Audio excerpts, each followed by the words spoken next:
Tonight on CTV3 News, Belize City taxi driver arrested in major drug bust at checkpoint in Corozal. Family members takes responsibility after cocaine seizure in Shinush, Corozal. Senate committee slimmed again as Erwin Contreras refuses to answer questions citing court restrictions. And UDP leadership clash, Tracy Panton and supporters storm headquarters amid factional tensions. These are some of the stories we have for you tonight in our newscast for Monday, October 28, 2024.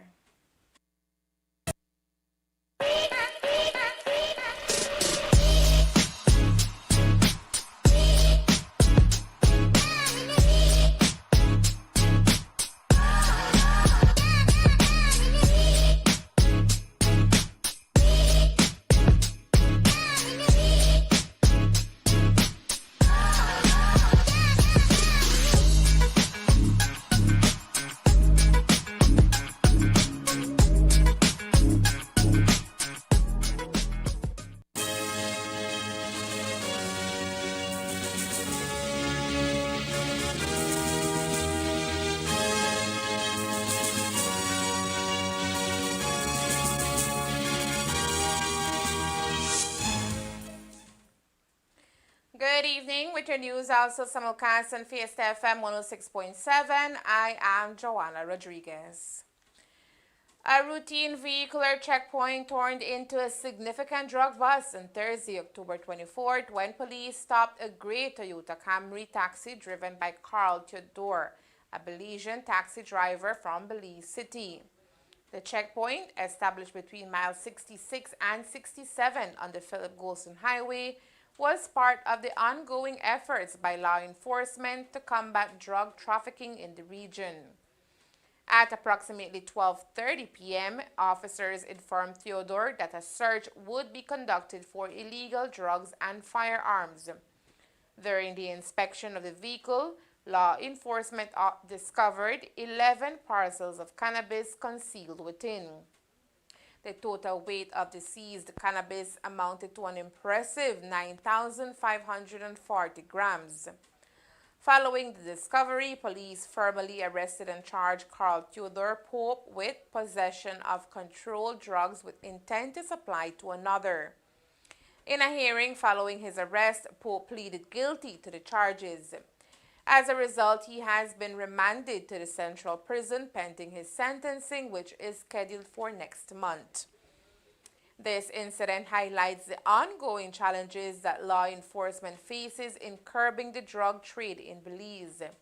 Officials are urging community members to remain vigilant and report any suspicious activities to aid in the fight against drug trafficking and related crimes. The police department continues to prioritize public safety and will maintain its operations at checkpoints across the country to ensure that illegal substances do not enter local communities. The case against Theodore serves as a reminder of the ongoing efforts to dismantle drug networks and safeguard Belize's streets. Further updates will follow as the case progresses to sentencing in November. This next story might have gone under the radar, but that does not mean it will not make the news. A month after police discovered 9.38 kilograms of cocaine at the home of the Montalvo family in Shinush, Corozal, one family member has stepped forward to take responsibility, leading to the release of others arrested in connection with the incident. In the month of September, law enforcement officials executed a raid at the home of the Montalvos, and as a result, 7 individuals were detained, including 6 adults and a minor. Among those taken into custody was a police corporal near Montalvo. In a turn of events, 22-year-old Nadil Montalvo, the younger brother of the police corporal, has now claimed ownership of the seized cocaine. In court, Nadil Montalvo pleaded guilty to possession of controlled drugs with intent to supply, which led the prosecution to accept his plea. Consequently, the remaining family members were released while Nadil was remanded into custody pending sentencing. On the day of sentencing in Belize City, Nadil, represented by defense attorney Leroy Banner, received a sentence of 2 years, 2 months, and 16 days in prison, along with a fine of $10,000 plus court costs. The senior magistrate, considering the large amount of drugs involved and the potential for significant illicit gain, noted that Nadil could have faced up to 4 years. However, she opted for a lighter sentence due to his cooperation with the police, his expression of remorse, and the fact that he had no prior offenses. Additionally, positive character testimonials from his community played a role in sentencing decision. Discounts were also factored in for his guilty plea and for saving the court time during proceedings. Those arrested alongside Nadil included Alicia Montalvo, his mother, Enair Montalvo, Edney Montalvo, Aida Cabañas, Sadie Montalvo, Abiel Montalvo, and a 17-year-old female minor. He failed to appear, that is, before the Senate Special Select Committee back in the month of May, resulting in the postponement of the proceedings. And today, as the public hearings reconvened, it was deja vu all over again for committee members, but not because former Minister of Economic Development Erwin Contreras failed to appear before them, but because he refused to answer committee's questions, citing that he has a live matter ongoing in court that disallows him from providing information on the Portico's definitive agreement he signed while he was a minister of government. We understand that in order for Contreras to appear before the committee, a warrant had to be served, but despite that, he walked out of the Senate hearing after delivering his statement.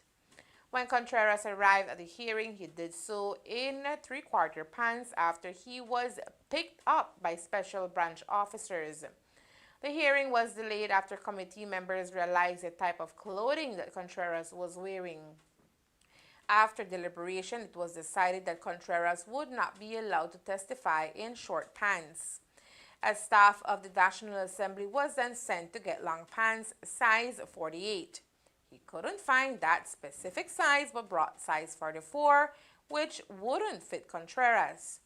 The employee then brought a size 54, and Contreras made it clear that he will not wear anything that makes him look bad. After an hour of trying to solve this issue, the committee members decided for him to appear in short pants. And that is when he told committee members that the current matter is before the court and therefore restricted from public discussion. He said that his application is awaiting a decision from the High Court, and the chair, through an attorney, has agreed not to issue any warrant or summons until the court renders a decision. And with that, Contreras declined to participate in any actions that could contravene the court order, particularly testifying without his attorney present.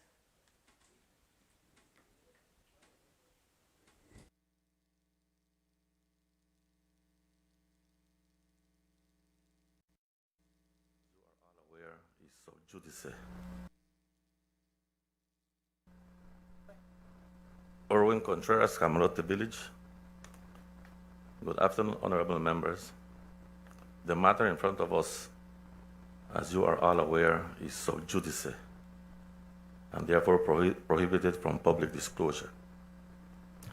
My application is pending before the High Court, which the chair, through her attorney, has given an undertaking not to issue any warrant or summons until the court determines the matter. I therefore will not participate in violating a court order and be compelled to testify without the benefit of my attorney. If you wish, I have saved here in my phone a perfected order from the Supreme Court.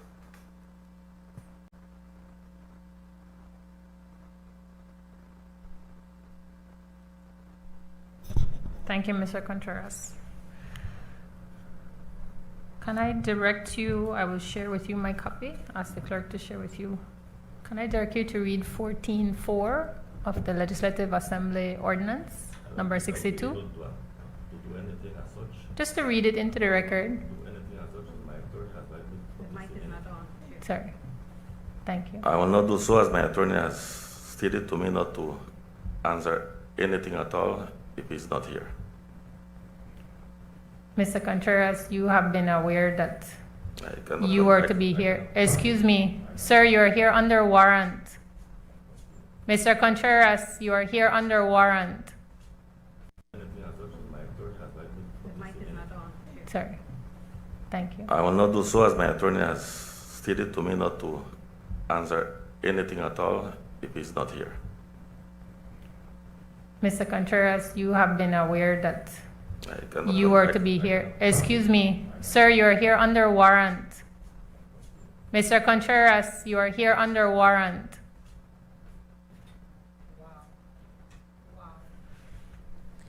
Contreras is at the center of this inquiry into the Portico Definitive Agreement, as he is the minister said to have signed the document without approval from the then UDP cabinet.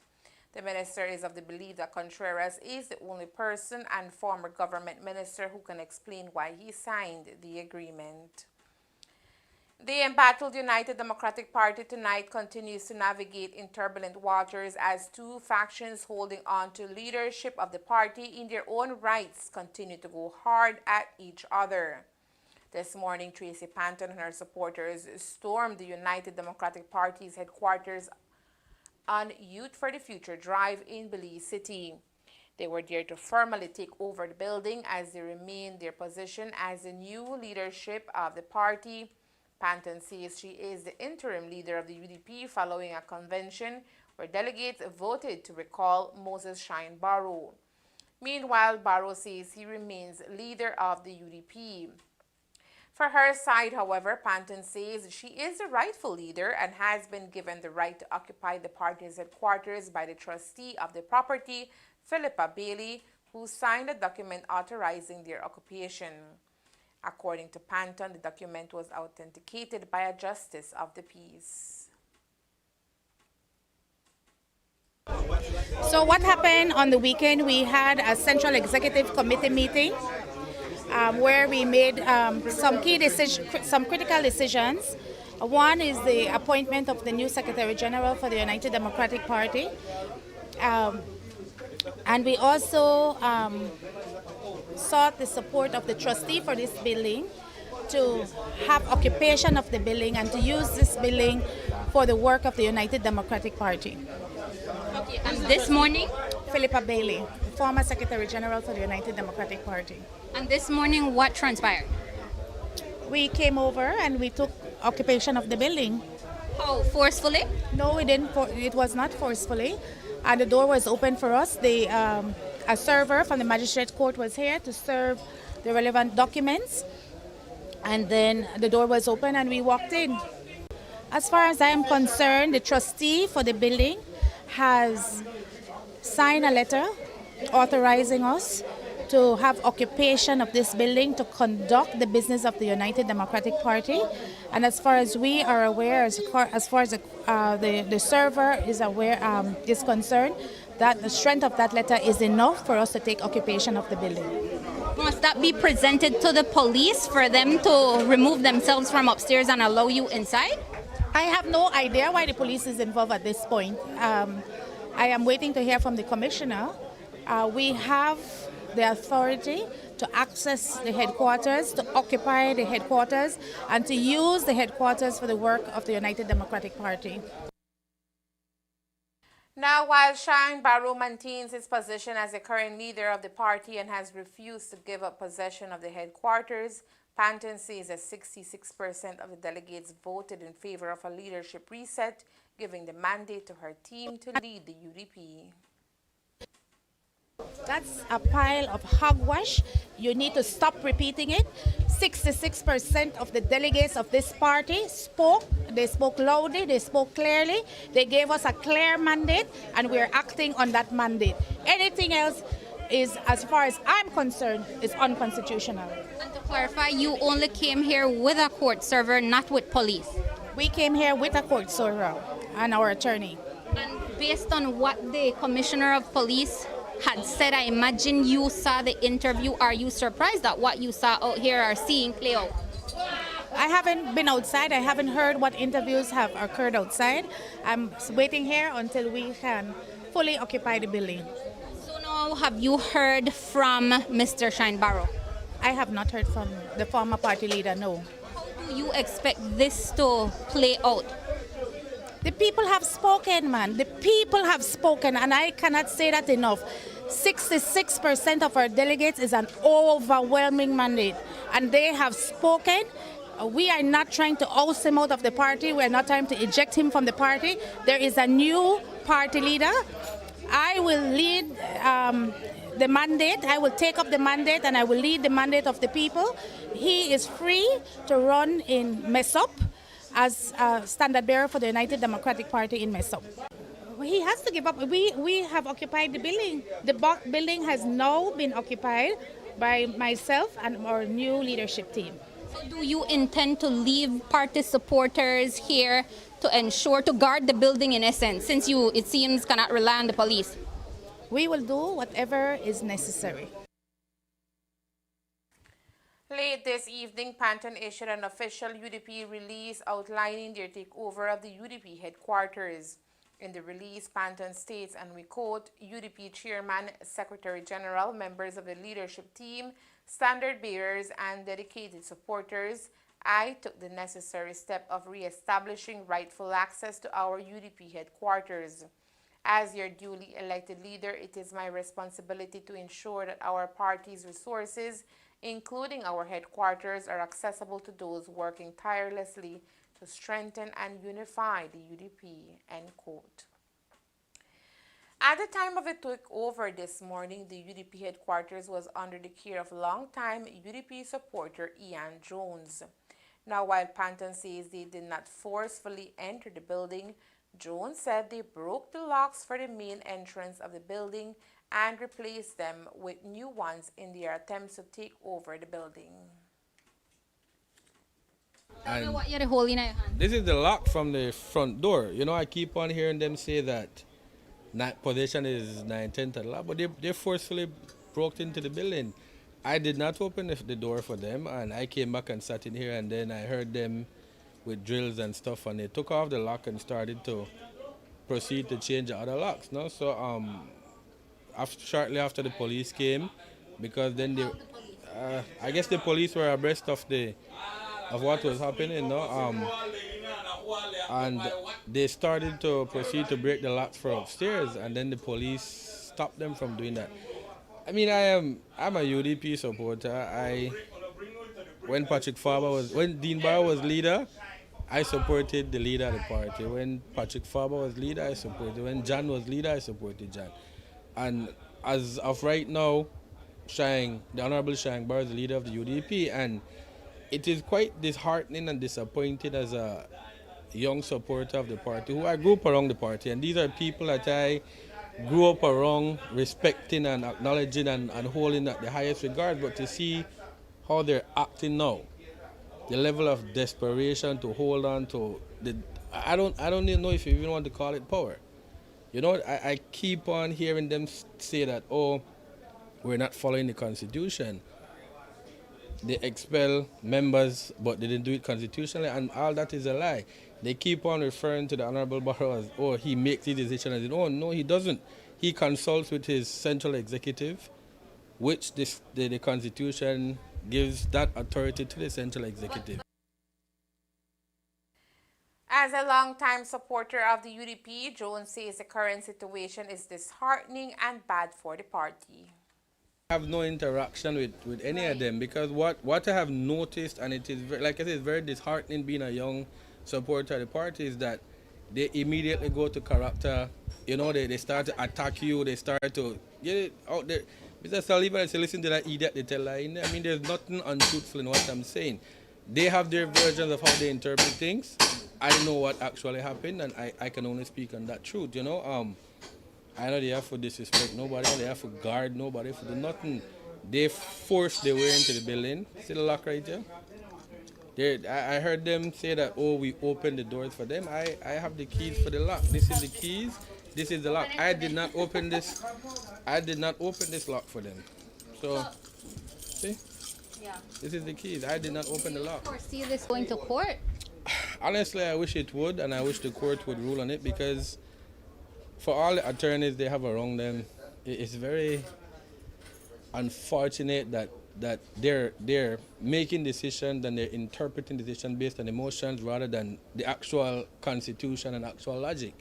Like, how could they ever think, as our leaders, because all of them were our leaders in the UDP, how could they ever think that what they're doing is in the best interest of the UDP?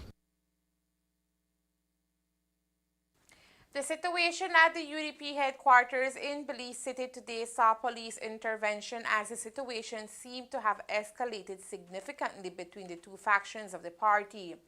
Addressing the ongoing matter today, Commissioner of Police Chester Williams highlighted that while the police will remain vigilant to ensure that there are no threats to property or life, the department will not be dragged in the middle of a political party issue. As far as the law is concerned, I'm not going to say me. The police are creatures of law, and I have said from day one that the police will not going to be used as a pawn by other sides as it relates to the ongoing entanglement. But we must be fair. I have also said that the police are only going to get involved if there is a threat to damage of property or there's a threat to life. The taking over, or the attempt taking over this morning, obviously was being carried out in such a way that damage would have to be caused to the property. I believe I saw video footages where a number of locks were damaged in order for them to have gained entry into the first floor of the building. My instructions to the police I was brief of the matter, was for them to hold their ground with the police so as not to allow the Panton faction from taking over the building. Where, again, I look at the situation from a legal standpoint. If you have a landlord and the landlord wishes to displace his tenant, the landlord cannot just bring a new tenant to the building and say to the current tenant, you need to leave. There is a legal process that you must follow. And that is an issue that ought to be resolved in a court of law. And so if the Panton faction believe that they have all rights to the building, then the proper thing for them to have done was to take the matter before the court, perhaps request Philippa Bailey, who is a trustee, to issue Shine with a notice to quit. Perhaps a month. If after the 1 month period expires, he do not quit, and notice to quit simply means notice to leave. That's a legal term. He do not leave within that time, then they will then take that to the court and apply for an eviction order. Now we are in a very difficult situation because one faction now occupies the lower flat of the building. I have again said to the police that we are not going to ask them, or we're not going to force them out of the building. Yes, they can be asked by the police to leave, but if they don't leave, we're not going to force them out. At the end of the day, we do not want to have any sort of confrontation with nobody unnecessarily. So I have since advised Shine that he can go before the court and seek the court's intervention to have the matter corrected. If the court were to find then that the actions of the alliance is wrong, and that of Philippa Bailey, who I saw a second document came out, a power of attorney. The power of attorney, as far as the law is concerned, has no effect for the simple fact that it is, she can only transfer or assign the power that is given to her as a trustee, and nothing more than that. And the power as a trustee is for her to hold the property on trust for the UDP. So she cannot act outside of that, or she cannot transfer more power than what she has. So then, again, the power of attorney would still not fully address the issue as to who are the UDP, right? That has to be addressed. And I think that only the court could address that issue. Having looked at the convention that was held, if the court would see that it was a legally held convention or not. Coming up next, we take you to San Jose Nuevo Palmar for the inauguration of the nature park. Stay tuned.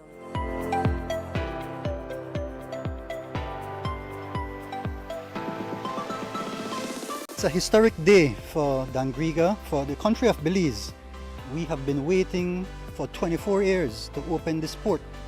Today, with the collaboration of the government of Belize, I am pleased to welcome you to this groundbreaking ceremony to mark the rejuvenation of the Port of Commerce Bight and the return of commerce through tourism in Dangriga.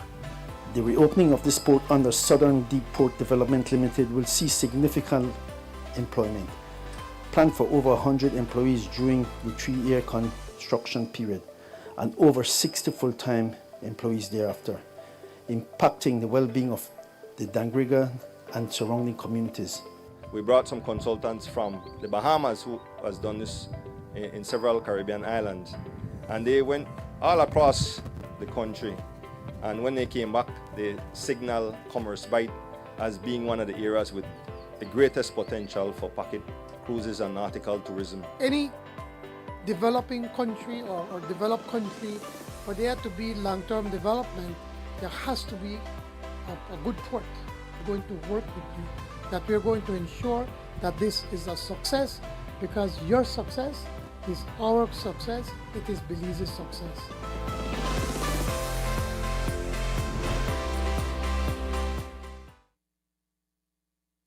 Over the weekend, the Palmar Village Council, along with the Lands Committee, inaugurated a newly established nature park for residents to enjoy. The creation of a nature area in the village of San Jose Nuevo Palmar has been in discussion for many years, according to Chairman Landy Ayuso. With support from the Lands Committee and the residents from the community, the park was finally completed and was officially inaugurated on Sunday. This is a project that began many years ago. An idea came.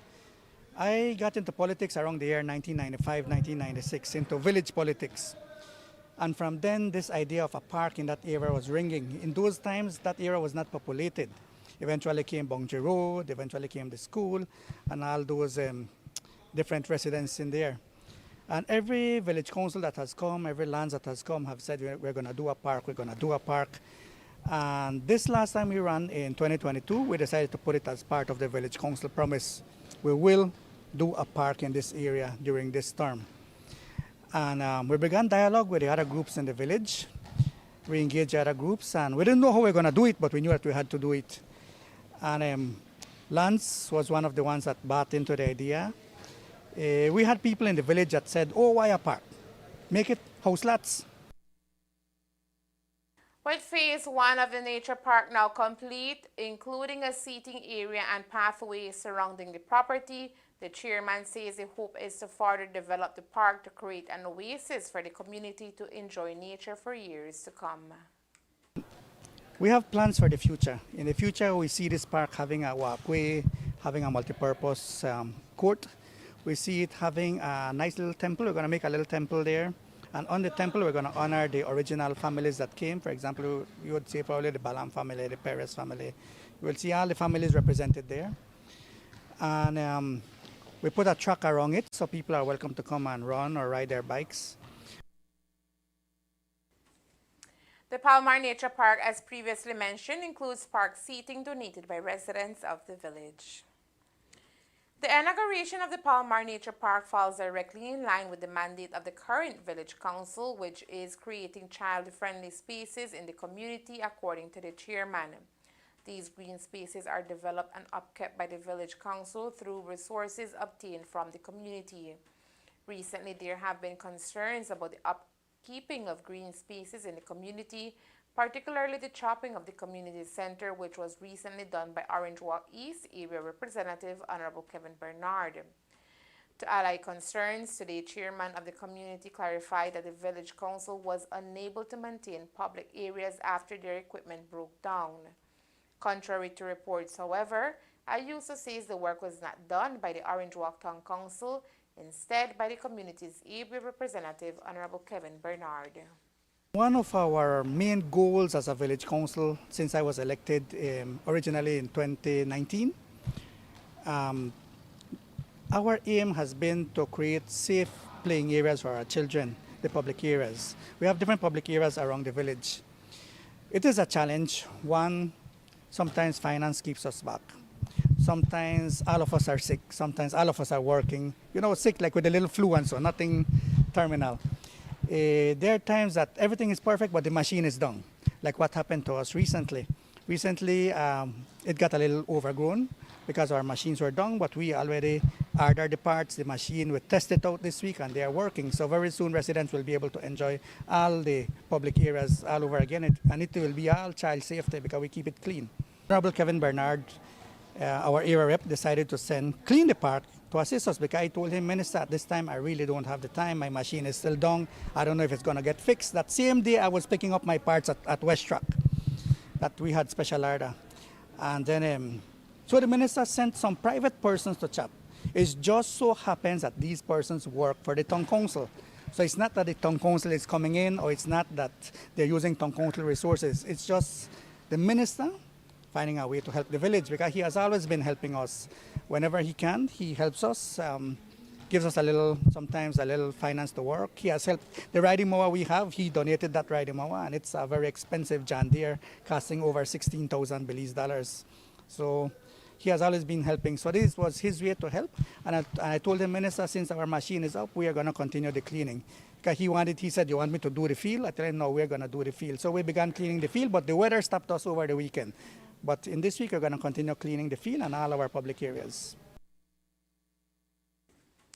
Chairman of the Palmar Village Council, Landy Ayuso, today also offered some clarification on the upcoming elections in the community for a new lands committee, which is scheduled to happen this coming weekend. This is the third election to elect the land committee, which is in charge of land matters in the community, including the distribution of ancestral lands. Unlike previous elections, however, Ayuso says that the residents of the community will vote for 4 members of the committee, while 3 will be appointed. We're having a lands election this Sunday, the 3rd. This will be the 3rd elected lands committee. See, we have come evolving. We are the Palmar Indians. And I say we, although I'm not a descendant by blood, but I am born and grown in that village. My family has been living there. We are like 2nd generation living in the village. Originally, the lands committee were just the elders getting together and saying, okay, you're going to lead, the other one is going to lead, and that's how they used to do it. But now we have moved into the people being able to elect who they want as the leaders of the lands committee. We have had 2 elections, 2 successful elections, and now we're coming to a 3rd. There's a bit of change in the way the election is run. The last 2 elections, the villagers were able to go and elect 7 members to serve as the lands committee. This time around, the villagers are only going to elect 4, and 3 will be appointed by the trustee on the recommendation of the minister and the descendants. So it's a little bit different. I don't have the full details of the document, but what I do understand is that these 3 that will be appointed, they have to be 1st generation. 1st generation means that the original people who came to Palmar, their children. That's why they have 1st generation, 2nd generation, 3rd, and so forth. No? So these persons have to be a part of the 1st generation, which are not much. We only have about maybe some 70 to 90 of them still living in the village, and they are the more elder people in our village. The ones offering themselves for the election are more the younger people of the village. But, in terms of any concerns that the residents may have, just it is expected that they will continue their work the same and working for the benefit of the community. Yes, well, the agenda of the Lands Committee is one, to look over the distribution of land. Two, to ensure that people could access land and go all the way to a titled land. So those services will continue. And in there, they collect finances, they balance those finances. They will continue investing that into the village. Each group that comes in is a new idea. They bring a new idea, they bring new people behind them. And so I am sure that in the future, we're going to have new projects coming up, no matter what is outcome Sunday, whoever is elected. I'm sure they're doing it for the love of their village. And I'm sure they have something new to bring to the village. The elections for a new lands committee will be happening on Sunday, November 3rd at the Palmar Community Center. Despite predictions of rain over the weekend, the Corozal Town Council proceeded with a two-day cleanup campaign at the south end of Corozal Town following the recent flooding caused by Tropical Storm Nadine. Led by Mayor Rigo Vellos, the initiative saw participation from councillors, council workers, and a dedicated group of volunteers.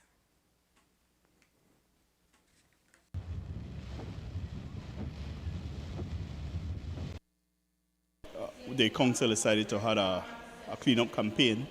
We all know that a little over a week we had the storm who passed through.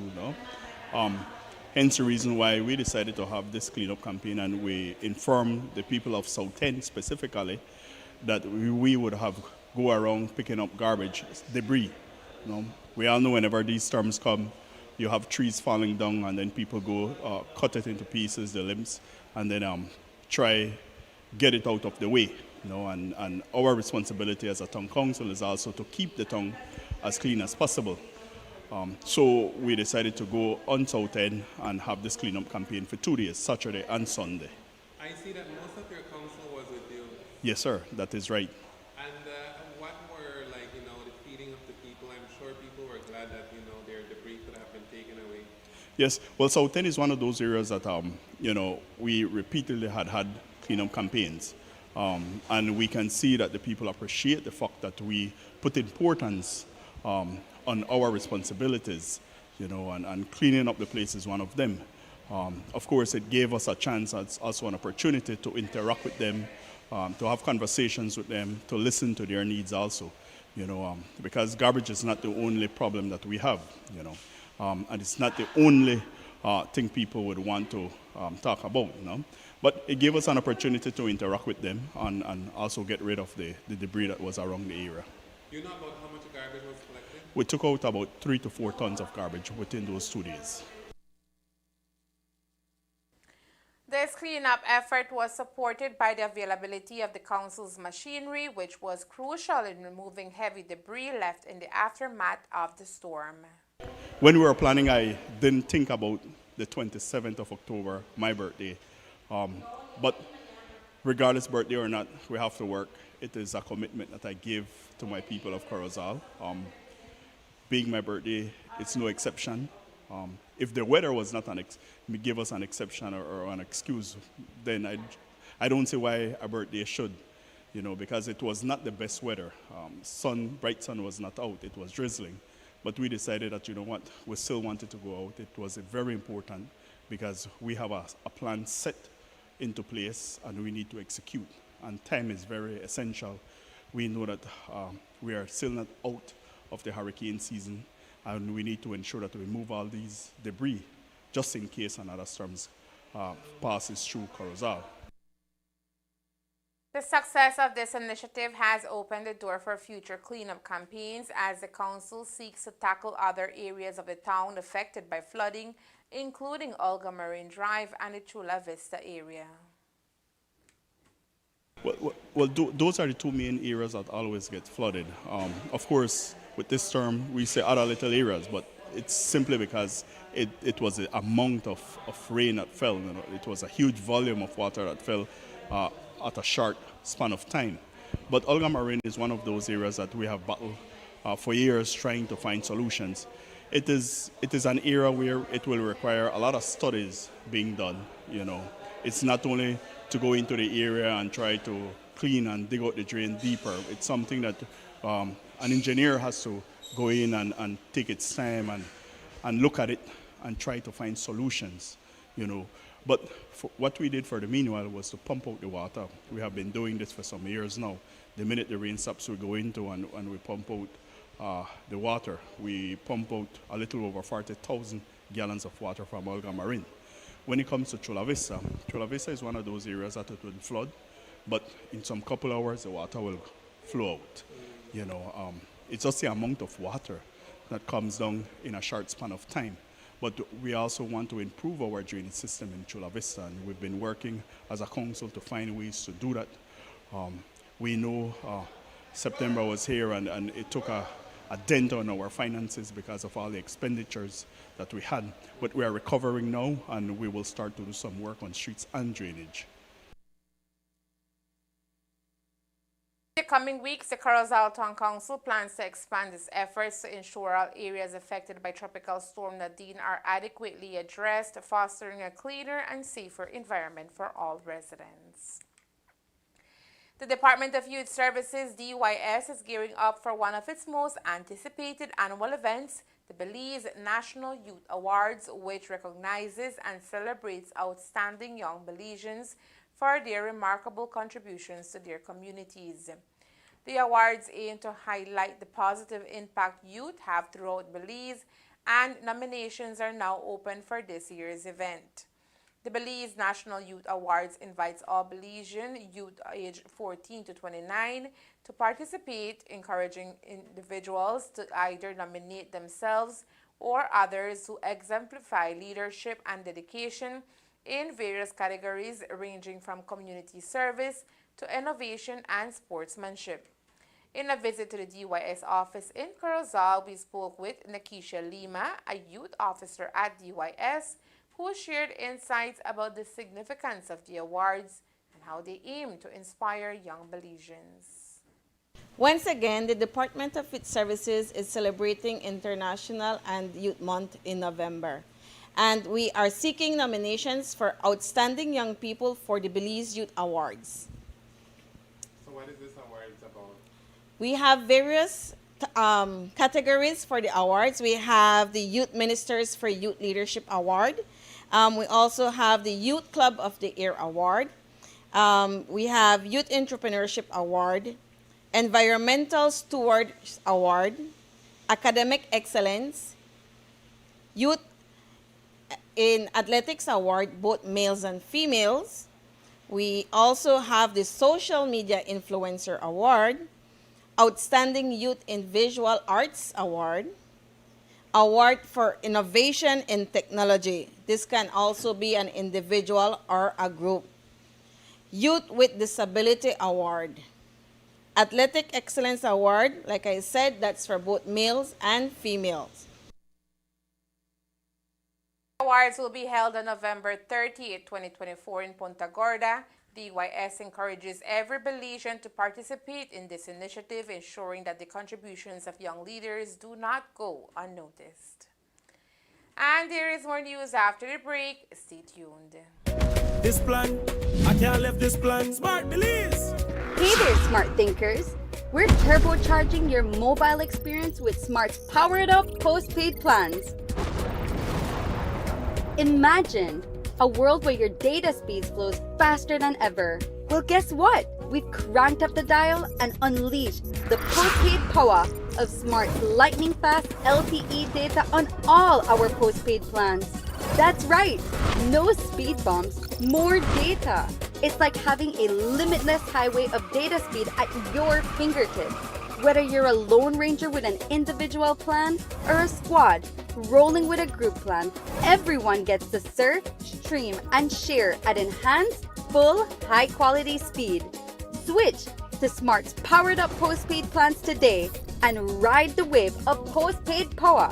Visit any Smart showroom or smart-bz.com for details and make your mobile experience smarter and faster. Smart, bringing people together. I know I can't leave this plan. I can't leave this plan.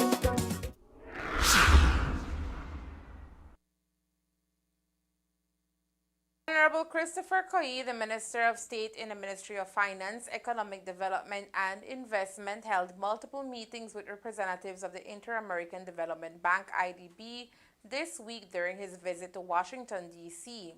A highlight of the trip was the signing of the 2025 country program, which took place with Mrs. Annabel Gonzalez, IDB Vice President for Countries.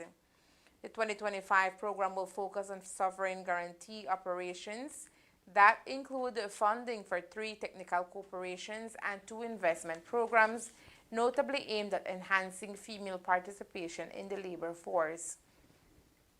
Additionally, Belize will receive technical assistance through the One Caribbean initiative designed to provide project preparation facility that ensures compliance with market standards and promotes investor interest.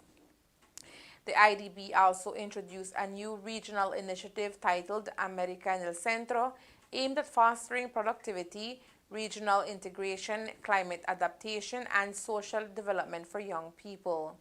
This initiative emerged from a collaborative effort among the governments of Central America, Panama, and the Dominican Republic to outline a unifying development agenda focused on climate resilience and sustainable growth.